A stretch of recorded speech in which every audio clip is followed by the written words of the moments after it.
வணக்கம். ஒரு தனி மனிதன் குபேரனைப் போல பெரும் செல்வம் பெற முடியுமா?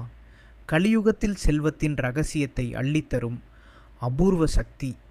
இந்த உபாசனையின் முழுமையான ரகசியம் உங்களுக்காக. அனைவருக்கும் வணக்கம். கலியுக மந்திரம் சேனலுக்கு உங்களை அன்புடன் வரவேற்கிறோம். இன்று நாம் காணவிருப்பது யட்சணி உபாசனைகளில் மிகவும் சக்தி வாய்ந்ததும் அள்ளக்குறையாத செல்வத்தை வாரி வழங்குவதுமான தனதா யட்சணி உபாசனை பற்றிய அரிய தகவல்கள். நீங்கள் உங்கள் வாழ்க்கையில் செல்வச் செழிப்பை காண விரும்பினால் இந்த வீடியோவை முழுமையாக பாருங்கள். தனதா யட்சணி யார்? யட்சணிகள் என்பவர் தெய்வங்களுக்கும் மனிதர்களுக்கும் இடையில் உள்ள சக்தி வாய்ந்த தேவதைகள். தனதா யட்சணி செல்வத்தின் அதிபதியான குபேரருக்கு சேவை செய்யும் முக்கிய சக்தி. இவரை உபாசனை செய்வதன் மூலம் குபேர சாம்ராஜ்யத்தின் செல்வமே உங்களை நோக்கி வரும். இவருடைய அருள் கிடைத்தால் பணம், பொருள், ஆடம்பர வாழ்க்கை என நீங்கள் விரும்பும் அனைத்தும் தடையின்றி உங்களை வந்தடையும். இதை சரியாக செய்தவர்களுக்கு சொர்ண ஆகர்ஷண சக்தி நிரந்தரமாக கிடைக்கும். உபாசனை தொடங்கும் நாள் வெள்ளிக்கிழமை அல்லது பௌர்ணமி நாள் சிறந்தது. உபாசனைக்கு உடல் மற்றும் மனச்சுத்தமே முதல் நிபந்தனை. தினமும் நீராடி சுத்தமான ஆடை அணிய வேண்டும். வடக்கு அல்லது கிழக்கு திசையை நோக்கி அமர வேண்டும். கட்டாயம் நெய் தீபம் அல்லது நல்லெண்ணெய் தீபம் ஏற்ற வேண்டும். புலித்தோல், மான்தோல் அல்லது சிவப்பு நிற கம்பளியில் அமர வேண்டும். மனதிற்குள் உங்கள் தேவைகளை தெளிவாக கூறி இந்த உபாசனையை முழுமையாக முடிப்பேன் என்று உறுதியெடுக்க வேண்டும். இந்த உபாசனையின் உயிர் நாடியே மூல மந்திரம்தான். இதனை ஒரு குருவின் உபதேசம் பெற்று உச்சரிப்பதே சாலச் சிறந்தது.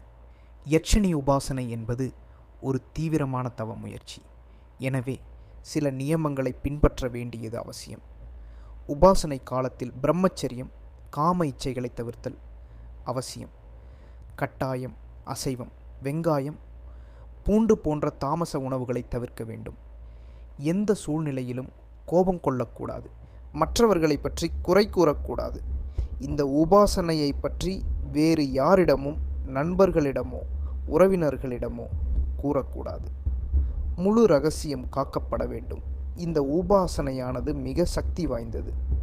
முறையாக குரு தீட்சை பெறாமல் இதனை செய்தால் சில சமயம் எதிர்மறையான விளைவுகளை கூட சந்திக்க நேரிடலாம். மந்திரம் எழுப்பப்படும் போது உபாசகருக்கு ஏற்படும் அனுபவங்கள், தடுமாற்றங்கள், சந்தேகங்கள் அனைத்திற்கும் குருவின் வழிகாட்டுதலே பாதுகாப்பு அரண்.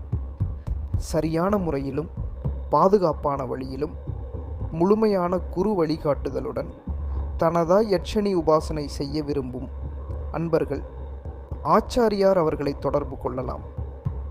ஆச்சாரியார் அவர்களின் வழிகாட்டுதலுக்கு ஸ்க்ரீனில் தெரிகிற எண்ணை தொடர்பு கொள்ளுங்கள். தனதா யட்சணி உபாசனையின் இந்த அரிய ரகசியங்கள் உங்களுக்கு பயனுள்ளதாக இருக்கும் என்று நம்புகிறோம். உங்கள் வாழ்க்கையில் சகல செல்வங்களும் ஐஸ்வர்யங்களும் பொங்கிப் பெருகட்டும். உபாசனை நியமங்களையும் குருவின் வழிகாட்டுதலையும் பின்பற்றி உபாசனை செய்து குபேர வாழ்வை பெறுங்கள். இந்த வீடியோ பிடித்திருந்தால் லைக் செய்யுங்கள். இந்த ரகசியம் பலரை சென்றடைய ஷேர் செய்யுங்கள். மறக்காமல் கலியுக மந்திரம் சேனலை சப்ஸ்கிரைப் செய்து எங்கள் ஆன்மீக பயணத்தில் இணையுங்கள். நன்றி, வணக்கம்.